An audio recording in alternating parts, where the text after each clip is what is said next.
Today I'm unboxing the Wacom Intuos Pro in the medium size, and I'll share why the tablet's features are a popular choice for a graphic designer. For this one, I purchased it myself from the Wacom eStore, and the box was shipped in a perfect box.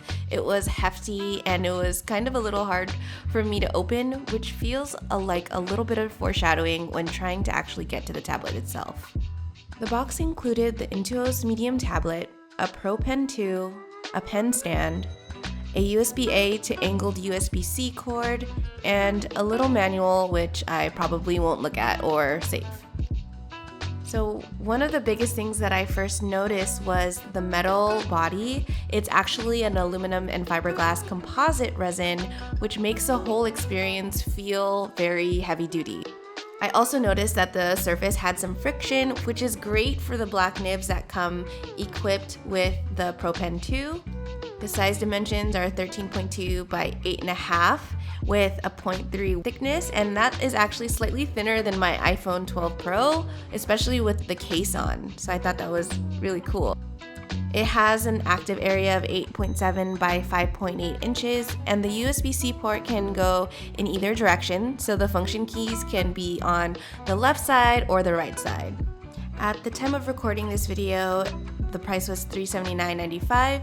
The Intuos Pro is slightly cheaper on Amazon at $328.99. It's a 13% discount on Amazon. You can purchase it for slightly cheaper there. While I was checking out the website, I actually noticed that they sell replacements for the top surface that can come in the standard tooth that comes with the Wacom Intuos Pro, and there's another one also called Rough. Something to note that when you're using a tablet pen is I always try to lift the pen from my whole shoulder, especially when you have a larger active space to navigate. So with a medium, it's going to take a little bit more effort for you to get from one corner of your screen to the other, but it just makes it a little bit more precise when you're doing illustration work.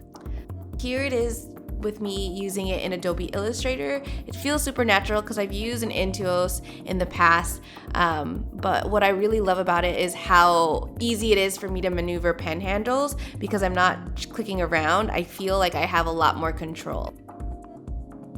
Using the pen on the 10-inch active area, it maps fully to my screen, so it automatically teleports my mouse to where it is on the screen. That means that I don't have to drag around my cursor on my trackpad or trying to figure out where it is, which is especially helpful when you have multiple screens. Design software aside, I use all of my Wacom pens especially, and my tablets as my main mouse. I use my pen buttons to right-click and pan and scroll through websites, so the function keys can be synced with application-specific shortcuts, start and stop sharing, especially in my Zoom meetings because I do have a lot of those, and it just makes it a lot shorter of a transition, so I'm not saying like, oh, let me share my screen right now. Of course, you can always use function keys specifically for your design apps as well.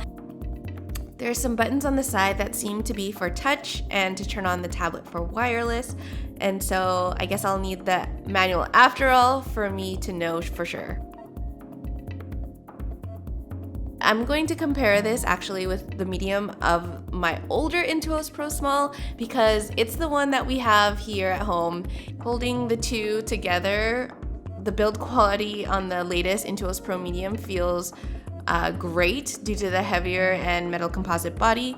These two devices are roughly the same size as each other, and the Intuos Pro Small at much smaller active area at 6.2 by 3.9. The older Intuos Pro Small also has 3 total function keys above and below the touch ring versus the Intuos Pro Medium that has 4. There's also some differences between the Pro Pen 2 against the Pro Pen 1, where the second one has more of a slight taper near the eraser, a little silver plate just around the pen keys, and less of a bounce in the eraser. The reason why I mentioned the bounce in the eraser is because the Pro Pen 1 had a lot of spring in it that made it feel less tactile, and it made me not want to use it, so the habit just grew for me to not use it and just use one of my function keys as an eraser instead. Overall, if you were able to find an older Intuos Pro online, it may be cheaper than the small listed on the eStore website right now, and it's still functional.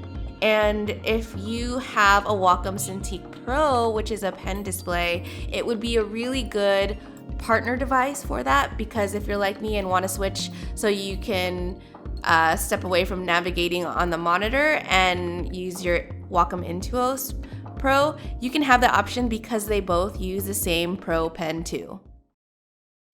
I think the Wacom Intuos Pro Medium is an elegant upgrade to Wacom's already impressive line of drawing tablets. Every time I know that I get one, I know it's going to be very precise and exact. There's like 2,000 something sensitivity. I don't even know. That doesn't matter. It's just really sensitive, and for someone who uses illustration on a constant basis, or even just using it to navigate my computer, it's really really precise. If you want to purchase the tablet, you can either go directly to the Wacom store or use my link in the description below to support my channel. And if you want to learn more about the Wacom Cintiq Pro 24 pen display before mine stopped working, you can go ahead and watch this video. Thanks so much for watching, and I'll see you in the next one. You're all old, and you're all new and shiny. You're gonna look like me in 5 years. Just you wait.